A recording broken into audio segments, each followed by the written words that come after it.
Welcome to my channel. Let me take you back to a time that still sends a shiver down my spine. I was 23, filled with the pride of a new homeowner.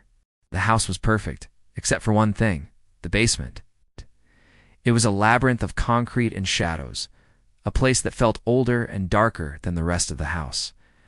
The air down there was always cold, and the layout was so confusing. The strange little rooms branching off a long, narrow corridor, it just felt wrong. I tried to avoid it as much as possible, but the laundry room was tucked away in the deepest part, a necessary evil I had to face every week. One particular night, the kind where the wind howls and makes the old house creak and groan, I ran out of clean clothes. With a sigh, I grabbed my overflowing laundry basket and headed for the basement door.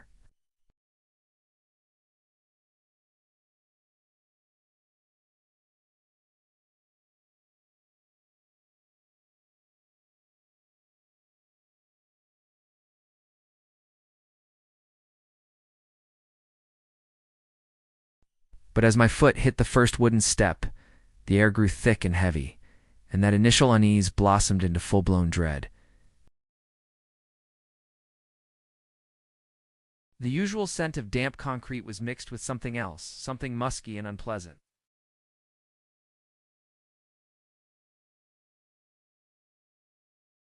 Halfway down the stairs, my heart was pounding against my ribs like a trapped bird.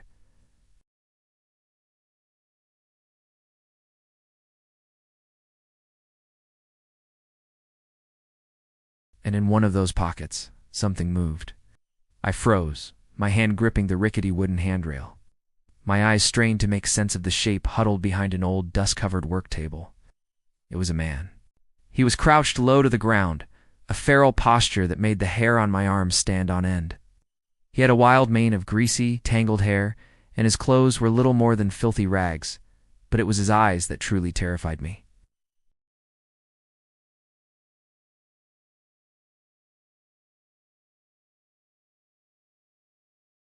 For a moment that stretched into an eternity, we were locked in this terrifying tableau.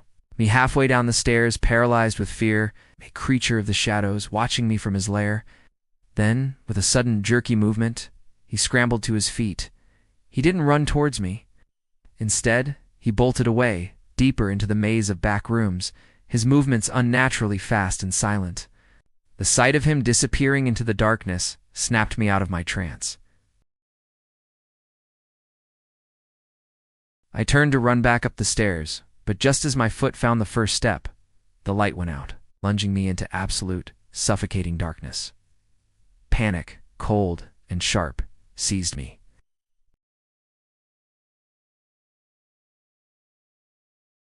I fell hard onto the concrete floor. A scream tore from my throat, a raw, desperate sound. And from the darkness ahead, an answering scream echoed back at me. It wasn't a human sound. It was guttural, primal, a shriek of pure rage and madness that seemed to shake the very foundations of the house. It was then I realized the true horror of my situation. He wasn't just hiding down here. He knew this space intimately. He moved through the pitch-black labyrinth with an ease that I, the owner of the house, could never hope to match. I could hear him moving, a soft shuffling sound that seemed to come from all directions at once. I crawled desperately, my hands scraping against the rough concrete, searching for the bottom of the stairs. My fingers brushed against the familiar wood, and a surge of adrenaline propelled me upward. I was almost there, almost at the top, when a hand clamped around my ankle. It was an iron grip, cold and impossibly strong. I kicked and thrashed, my free foot connecting with something solid. The grip loosened for a split second, and that was all I needed. I scrambled the last few steps, slammed the heavy wooden door shut, and threw my entire body weight against it.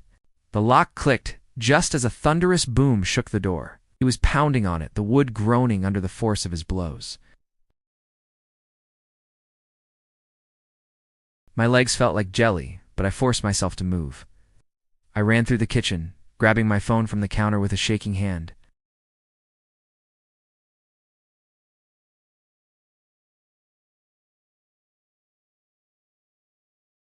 The pounding on the basement door continued, a relentless, terrifying rhythm that underscored my panicked words. It felt like an eternity before I heard the sirens wailing in the distance.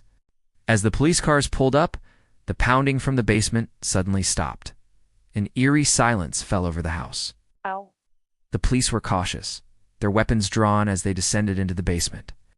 I waited upstairs, wrapped in a blanket, my body still trembling uncontrollably. They searched every single nook and cranny of that labyrinthine space. After what felt like hours, they came back up, their faces grim. He was gone. There was no sign of a break-in, no windows forced, no locks picked. They found a small, makeshift bed of old rags in a hidden back room, along with some discarded food wrappers. He had been living down there. How long? I'll never know. He hadn't stolen anything. He was just there, living in my walls, waiting in the dark. The police eventually left, assuring me the house was secure, but it never felt secure again. I sold the house a few months later, couldn't shake the feeling of being watched, the memory of those predatory eyes.